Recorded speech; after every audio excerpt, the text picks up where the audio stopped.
प्लासी का युद्ध जो हुआ था सन 1757 में। नवाब सिराजुद्दौला सन 1756 में बंगाल के नवाब बने। वो बहुत ही स्वाभिमानी शासक थे जो अंग्रेजों की दखलंदाजी बिल्कुल भी पसंद नहीं करते थे। विवाद का मुख्य कारण थे कुछ, जिनमें था एक दस्तक यानी कि फ्री पास का दुरुपयोग।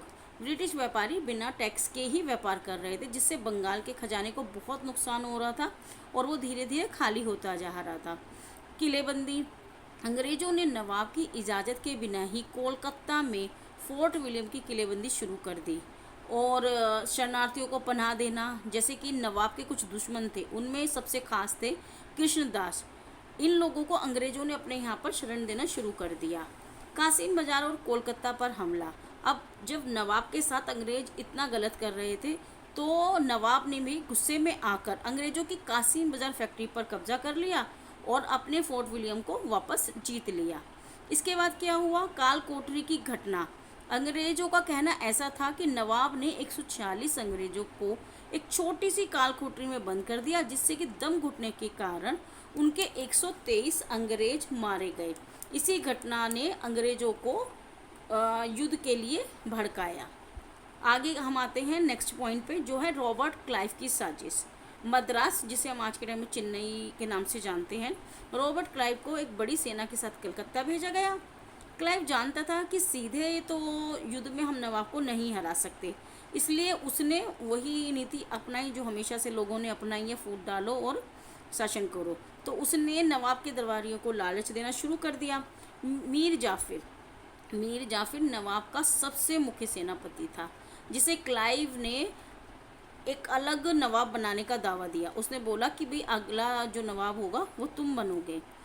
इससे वो उसके पूरे के पूरे कंट्रोल में आ गया। दूसरा था जगत सेठ, बंगाल का सबसे बड़ा साहूकार, जिसने अंग्रेजों की आर्थिक मदद की। ठीक है। अमीर चंद और राय दुर्लभ ये नवाब के अन्य अधिकारी थे जो अंग्रेजों के साथ उसी के खिलाफ साजिश में शामिल हो गए। अब बारी आती है युद्ध का मैदान। ठीक है। तो युद्ध कब शुरू हुआ, सन 1757 में, तारीख थी 23 जून। ये युद्ध हुआ कहाँ था, ये हुआ था नदिया जिले में भागीरथ के किनारे प्लासी नामक मैदान में। ठीक है। आगे बढ़ते हैं। यहाँ पर जो इंटरेस्टिंग फैक्ट है वो ये है कि अंग्रेजों की जो सेना थी वो सिर्फ 3000 सैनिकों की थी, जिसमें 950 तो यूरोपीय थे यानी अंग्रेज, और बाकी जो थे वो भारतीय थे। ठीक है। अब युद्ध का नाटक शुरू हुआ। इसको नाटक मैं इसलिए कह रही हूँ क्योंकि पहले ही सब अंग्रेज के खिलाफ, नवाब के खिलाफ खड़े थे। वो तो सिर्फ एक नवाब को धोखा दे रहे थे कि भाई हम आपके साथ हैं, हम आपके लिए ही लड़ेंगे और अपने देश के लिए सब कुछ करेंगे, मगर ऐसा कुछ नहीं था। वो पहले ही अंग्रेज़ों के हाथ वो बिक चुके थे। ठीक है।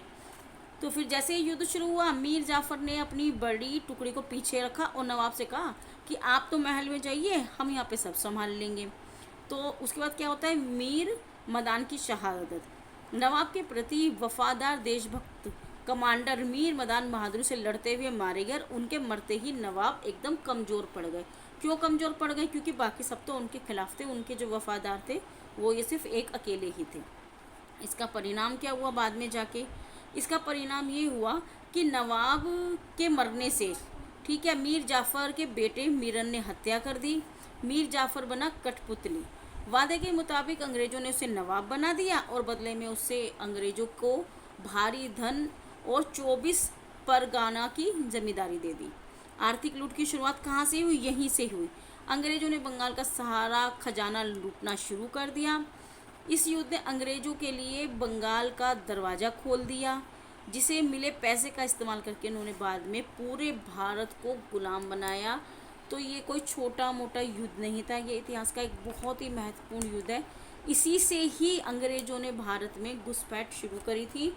अगर आपको वीडियो अच्छी लगी हो तो प्लीज़ लाइक कीजिएगा, शेयर कीजिएगा और सब्सक्राइब कीजिएगा। Thank you.